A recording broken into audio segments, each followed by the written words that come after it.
வணக்கம். குமுதா சிவகுமார். எக்ஸ்டெண்ட் பண்ணி போடக்கூடிய கோலங்களை இந்த லெசனில் பார்த்துட்ருக்கோம். இது வரைக்கும் 8 கோலம் பார்த்துட்டோம். இது வந்து 9வது கோலம். டிஸ்கிரிப்ஷனில் ப்ளேலிஸ்ட் லிங்க் இருக்கும். அந்த கோலம் இல்லாமல் ஒரு தடவை பார்த்துக்கோங்க. இன்றைக்கி என்ன கோலம் பார்க்கலாம் அப்படிங்கிறத பார்ப்போம். இன்றைக்கி இந்த கோலம் பார்ப்போம். இந்த கோலம் ஃபஸ்ட்டு கோலம் 7 புள்ளியில் ஆரம்பிக்குது. இதே மாதிரி ஒரு கோலம் லெசன் 24ல் பிரம்மமுடி கோலமாக போட்டிருக்கோம். ஒரு கோட்டு கோலமாக போட்டிருக்கோம். அந்த கோலம் உங்களுக்கு ஞாபகம் இருக்கும்னு நினைக்கிறேன். அதில் ஒரே ஒரு டிஃப்ரென்ஸ் தான் அது. இந்த சைடு வர்றது வந்து இது வந்து இந்த பக்கம் வரும். அதில் தான் டிஃப்ரென்ஸ் இருக்கும். ஆனால் அது ஒரு கோட்டு கோலமாக வரும். ஆனால் இன்றைக்கி பார்க்க போகிற கோலம் வந்து ஜாயின்ஸோடு வரக்கூடிய கோலம். இதில் வந்து இது வந்து 7 புள்ளி கோலம். இன்னொரு 4 புள்ளி ஆட் பண்ணால் 11 புள்ளி கோலம் வரும். அந்த பிரம்மமுடி கோலத்தோட லிங்க்கும் டிஸ்கிரிப்ஷன் பாக்ஸில் தரேன், பார்த்துக்கோங்க. இதுதான் இன்னொரு 4 புள்ளி ஆட் பண்ணி 11 புள்ளியில் போடப்பட்ட கோலம். இந்த கோலம்லாம் கொஞ்சம் டிஃப்ரெண்ட்டாக இருக்கும். அதனால் வந்து நான் வந்து 3 கோலம் போட்டு காட்டலான்னு நினைக்கிறேன். அதனால் இந்த கிளாஸில் வந்து இந்த 7 புள்ளி கோலம் 11 புள்ளி கோலம் ரெண்டுத்தையும் இந்த கிளாஸில் பார்ப்போம். இது 15 புள்ளி கோலம். இந்த கோலத்தை அடுத்த கிளாஸில் போடுவோம். கொஞ்சம் டிஃப்ரெண்ட்டாக இருக்கிறதுனால இந்த கோலமும் போட்டு காட்டுறேன். இதையே வந்து ரொம்ப சிம்பிளாக எப்படி போடலாங்கிறத அடுத்த கிளாஸில் போட்டு காட்டுறேன். இது 19 புள்ளியில் போடக்கூடிய கோலம்.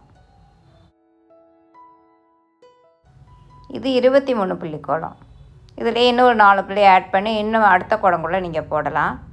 இன்றைக்கி கிளாஸில் 2 கோலம் போடுவோம். 7 புள்ளிலையும் 11 புள்ளிலையும் எப்படி போடலாம் அப்படிங்கிறத பார்ப்போம். இன்றைக்கி 7 புள்ளி 5 புள்ளி 3 புள்ளி 1 புள்ளி இந்த மாதிரி புள்ளி வச்சுக்கணும். இந்த 2 புள்ளிக்கு இடையிலேருந்து ஸ்டார்ட் பண்ணுறேன். ஸ்டார்ட் பண்ணி ஃபஸ்ட்டு வந்து ஒரு முடிச்சு போடுவோம்.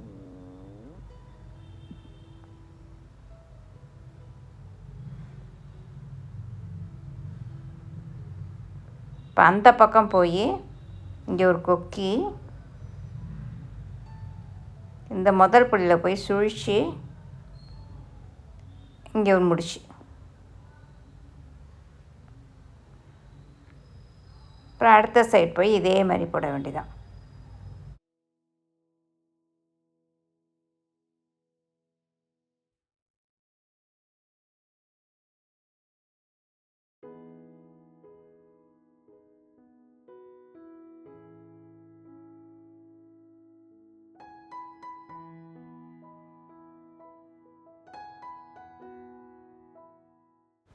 ஆரம்பிச்சிட்டு இந்த முடியும். இந்த 7 புள்ளி கோலம் பிரம்மமுடி கோலமாக ஒரு கோட்டு கோலமாக வரும். அடுத்த கோலம் ஜாயின்ஸோடு வரும். அந்த கோலம் எப்படி போடுறது அப்படிங்கிறத பார்ப்போம். 11 புள்ளி 1ல் நிறுத்தியிருக்கேன். இந்த 7 புள்ளி கோலத்தில் ஸ்டார்ட் பண்ண மாதிரியே தான் அந்த 2 புள்ளிக்கு இடையில ஸ்டார்ட் பண்ணுறேன். ஒரு முடிச்சு ஃபஸ்ட்டு போடுறேன். போட்டுட்டு இந்த பாக்ஸ்லாம் போடுவோம்ல அந்த மாதிரி 3 புள்ளி கேப் வச்சு பெண்டு கொடுக்கணும்.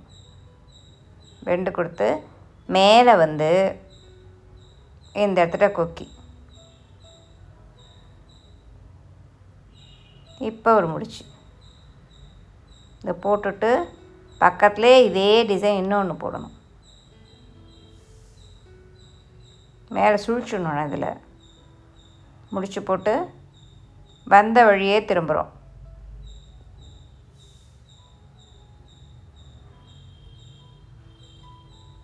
இந்த இடத்துக்கிட்ட வந்து இன்னொரு அந்த டிசைன் இன்னொரு தடவை பண்ணணும். ஒரு கொக்கி, அப்புறம் ஒரு முடிச்சு போடுறோம்.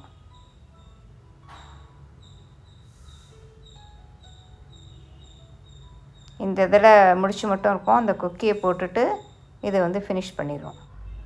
இந்த டிசைனை மட்டும் பார்த்துக்கோங்க. இந்த புள்ளி வந்து இந்த 4 புள்ளி 1 புள்ளி இந்த மாதிரி இந்த புள்ளியில் தான் இந்த டிசைன் வரும். இதை மட்டும் பார்த்துட்டு போட்டிங்கன்னா உங்களுக்கு தப்பே வராது. அந்த சைட் போட்ட மாதிரியே தான் நோட்டை திருப்பி வச்சும் போடலாம். நீங்கள் இப்படியே கூட போடலாம். அதே டிசைன் தான் திரும்ப வரப்போகுது. ஃபஸ்ட்டு முடிச்சு போட்டுட்டு பெண்ட் பண்ணணும். பெண்ட் பண்ணி இந்த கோடையை பார்த்துக்கோங்க. பார்த்துட்டு அதே லைனில் பெண்ட் பண்ணுங்க. பெண்ட் பண்ணி இந்த சைட்லேயே அந்த டிசைன்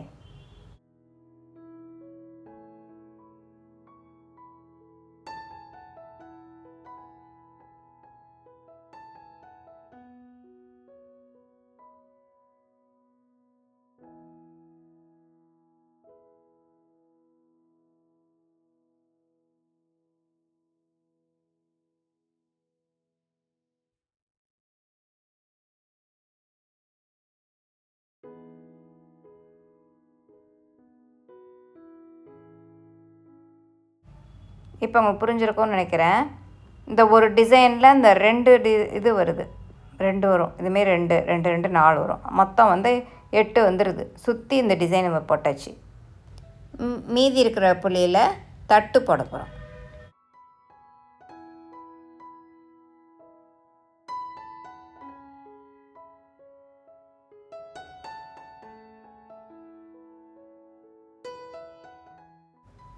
இதில் இந்த பிளாக்கு இது வந்து ஒரு டிசைன், இதையும் பிளாக்லேயே போட்டிருக்கேன். இது ஒரு டிசைன். இந்த சைடு வந்து இந்த பக்கம் நடுவில் ஒரு தட்டு வருது. இந்த கோலத்தில் ஒரு தட்டு வரும்.